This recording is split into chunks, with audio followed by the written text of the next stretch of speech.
In our busy lives, we're not aware that we're moving closer to our death with each passing moment. Often we don't even want to think about death and believe it won't happen anytime soon. Yet, death is definite, and the time of death is uncertain. The Buddha says the most intelligent way to make your life meaningful is to remember your death, not to hide from it. If you were to take a trip, you prepare for it by looking at a map, so you know where you were headed. The same way we need to think about the most important trip of this lifetime, our death and rebirth. Remembering our death is an integral part of taking the essence of this life. There's a profound power that is awakened in us by contemplating death and rebirth. We're inspired to practice the Dharma in everything we do and not to waste another moment of our precious human lives.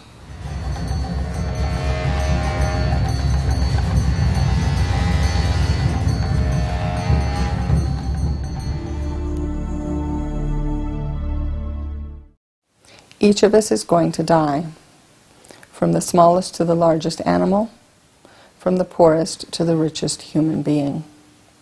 In this program, we will examine the fact that all of us will eventually have to face the suffering of death. In this, we are all alike. And the truth is, we don't know when our death will occur. With this perspective, not knowing which of our actions will be the very last in this lifetime, the practice of motivation becomes especially important. Therefore, before you listen to the teachings on death and rebirth, generate in your mind an especially strong thought, a strong motivation, wishing to be able to use every moment of this life in order to make it purposeful and meaningful, in order to eventually be able to liberate all living beings from their suffering and bring them to the happiness of enlightenment.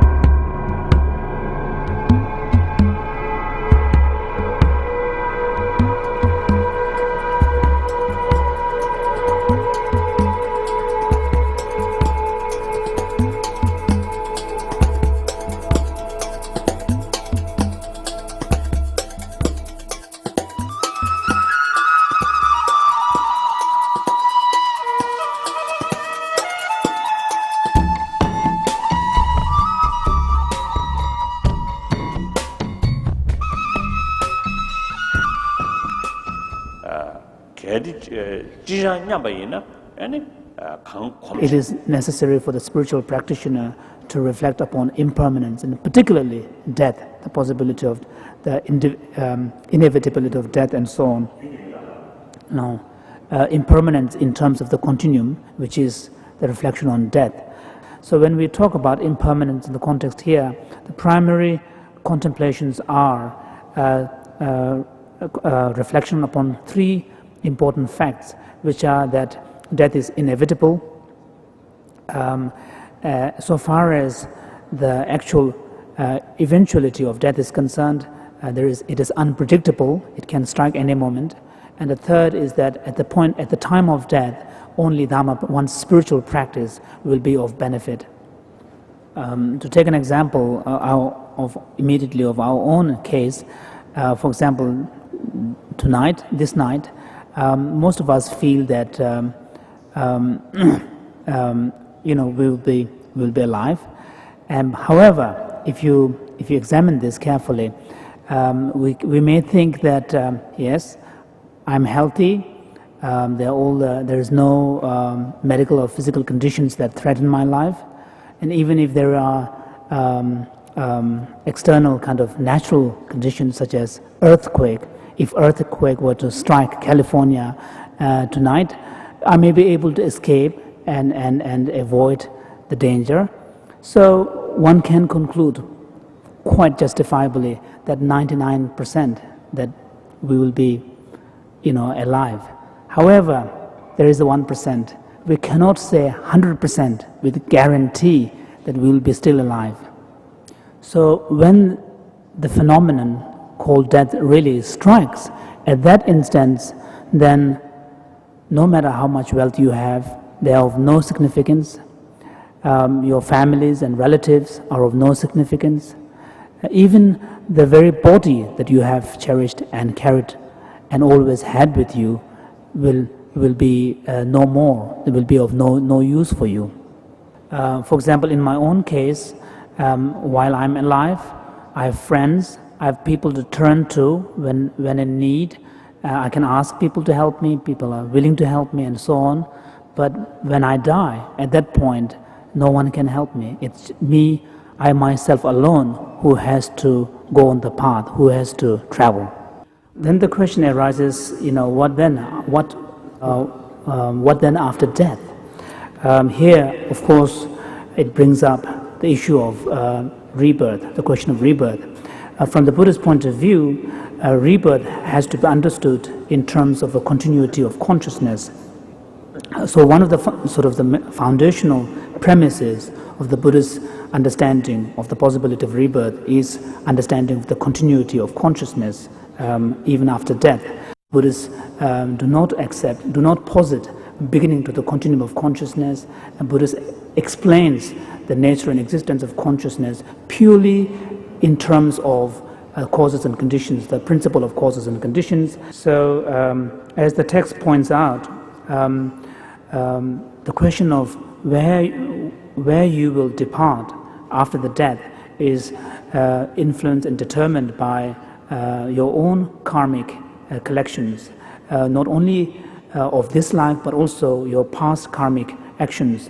And on this point, as Vasubandhu has written, that because all of us will have enormous collections of karma accumulated over many past lives, so all of us will have karmic potentials to take rebirth, both in the lower realms of existence and more fortunate realms of existence.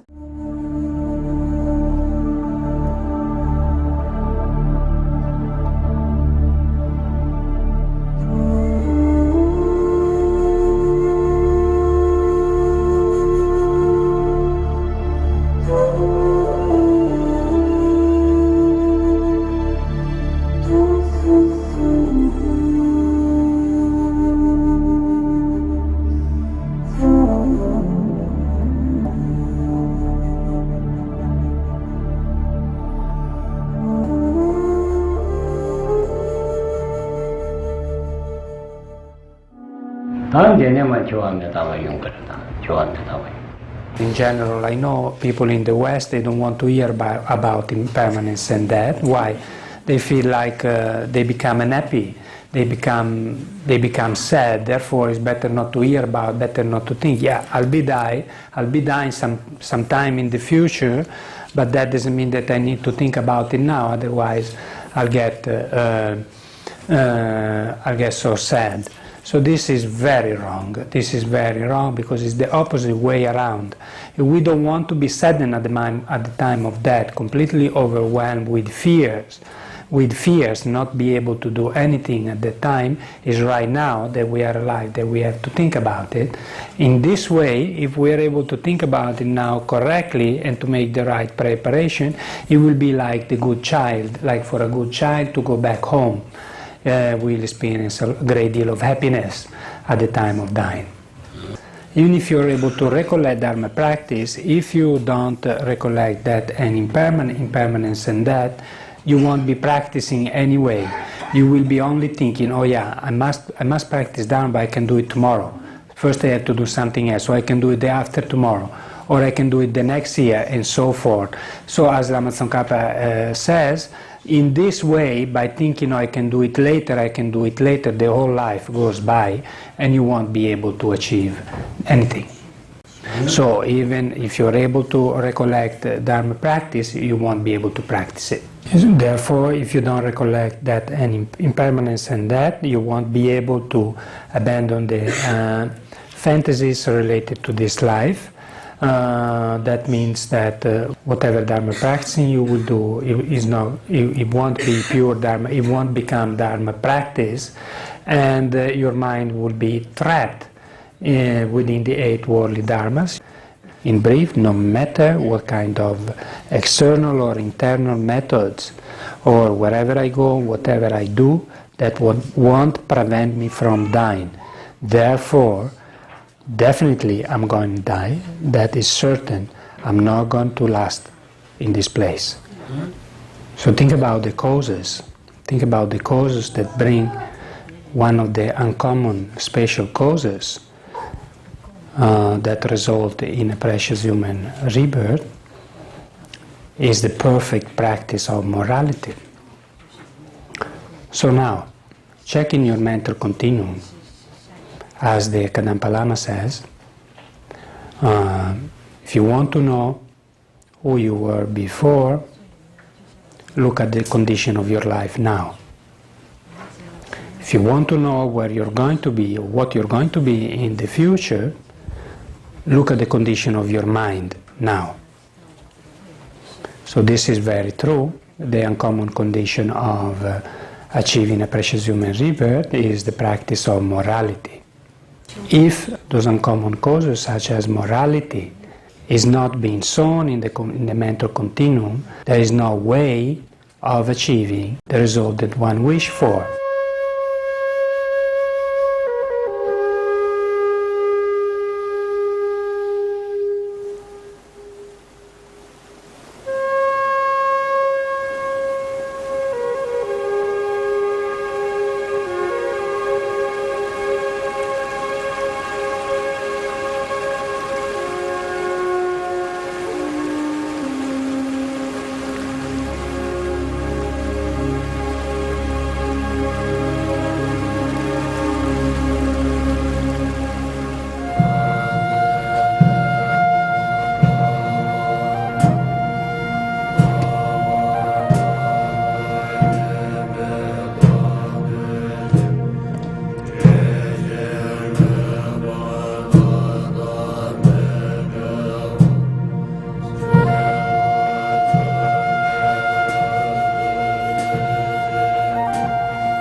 So this awareness that my life, my surrounding, my experience of this world can cease, stop at any moment.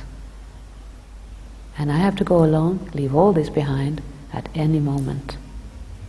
That daily awareness, gives a certain sense of space. Things don't feel so real, so permanent, so fixed, so dependable anymore. The only thing we take with us is our mind. Yeah? And so do we want to keep our mind deluded, attached, fearful, and is that what we want to take with us? We have to question ourselves. Do I want to take with me anger, jealousy, resentment, pride, and attachment? The attachment that gives so much rise to fear and worry. And that's not the things we want to take with us at the time of death. We want to take with us, at the time of death we all want to have a happy death, isn't it? We want to have a peaceful, happy death. So what state of mind is that? That's, detachment, compassion, kindness, wisdom. If you meditate every day on your own impermanent nature, and that my death can happen at any time, it automatically generates a state of detachment. Because, it's like when we travel, we go from hotel room to hotel rooms. When you travel, you are living in a nature of impermanence, You don't become attached to your hotel rooms, you don't regard them as mine, you don't try to fix them up, or, you just go, stay as long, and then you are okay with leaving. You don't even think about it, you just leave behind and go to the next. That state of mind we need to cultivate in our daily life. So you see, death is definite. All of us are going to have to face death. There's no escape, isn't it? There's absolutely no escape, you know? Nobody can avoid death. Nobody can run away from death. Nobody can escape death. Nobody can bribe death. Yeah? Our death is 100% definite. And we're going to go one by one. Few years, this room, empty, isn't it? What, 50 years, this room is definitely empty, I think. All of us have died and gone to some unknown destination.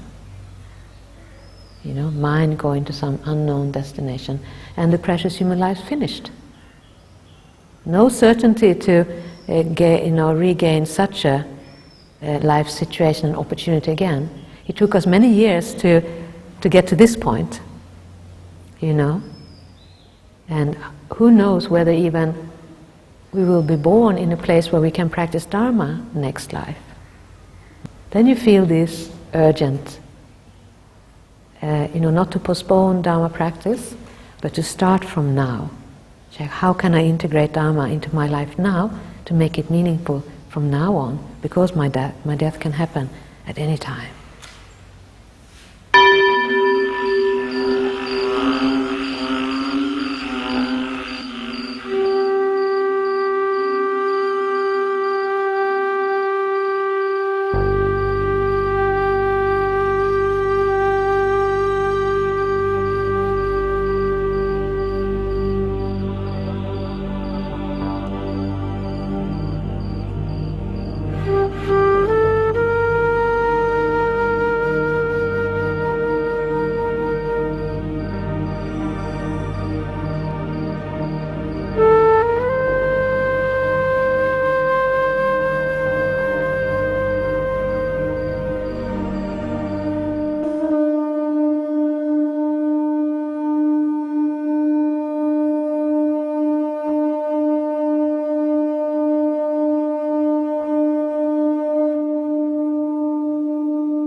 I think a main motivation for this came from my work as an ambulance car driver, where I saw many people dying, and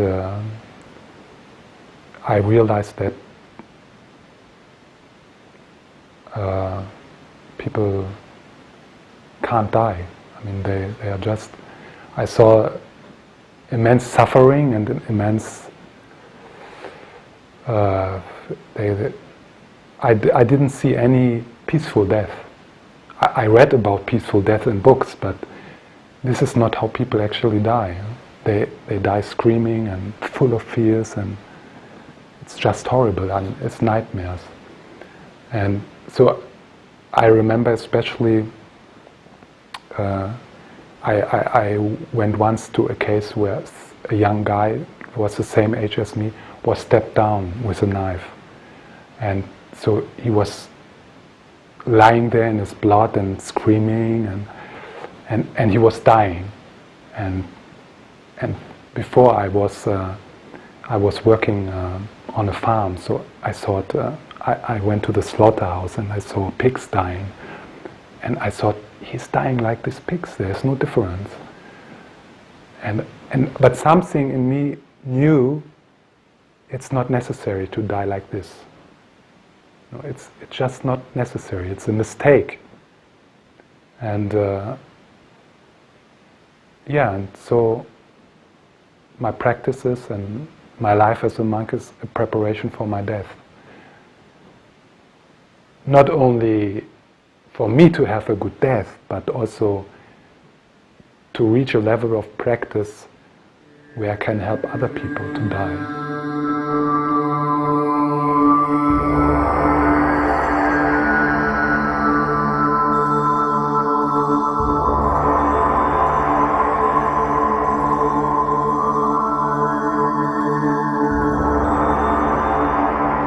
is that they always say you can die at any time, you know. And as a nurse, I've nursed people my own age, who are dying of cancer under terrible conditions, with terrible suffering, and their whole body has changed to what they usually recognize it as. And I look at them and I think, gosh, that could be me. That could really be me. But I think now what's important is that every moment is an opportunity if you're still alive. I think that's the point, that every moment is so precious, and we don't know how many moments we have left.